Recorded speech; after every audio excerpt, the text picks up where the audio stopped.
రాష్ట్ర ప్రభుత్వం ఆడుదాం ఆంధ్ర కార్యక్రమాన్ని అత్యంత ప్రతిష్టాత్మకంగా నిర్వహిస్తుందని ఎమ్మెల్యే తోపుదుర్తి ప్రకాష్ రెడ్డి వ్యాఖ్యానించారు. యువతలు ఆరోగ్యానికి బాటలు వేసే విధంగా ముఖ్యమంత్రి జగన్మోహన్ రెడ్డి కీలక నిర్ణయం తీసుకున్నారన్నారు. ఈ నెల 26 నుంచి జరిగే ఈ కార్యక్రమంలో అన్ని సదుపాయాలు కల్పించామని తెలిపారు. ఆడుదాం ఆంధ్ర కార్యక్రమం గ్రామీణుల నైపుణ్యాన్ని వెలుగు తీసేందుకు మంచి అవకాశమని అభిప్రాయపడ్డారు ఎమ్మెల్యే ప్రకాష్ రెడ్డి. రాష్ట్ర వ్యాప్తంగా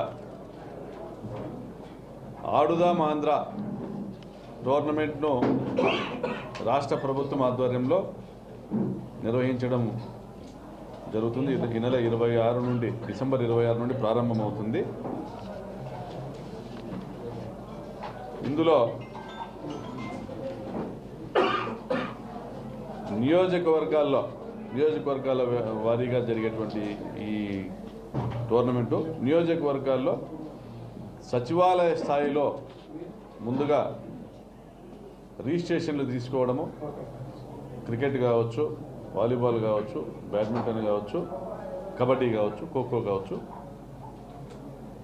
ఇప్పటికే రిజిస్ట్రేషన్లు తీసుకోవడం జరిగింది. దాదాపుగా 2500 మంది రాప్తా నియోజకవర్గంలో పేర్లు రిజిస్టర్ చేసుకోవడం జరిగింది. సో ఇందులో టీమ్స్ వారీగా సచివాలయ స్థాయి టోర్నమెంట్లు నిర్వహించడము, దాని తర్వాత మండల స్థాయి టోర్నమెంట్ నిర్వహించడం, తర్వాత నియోజకవర్గ స్థాయి టోర్నమెంట్ నిర్వహించడం జరుగుతుంది.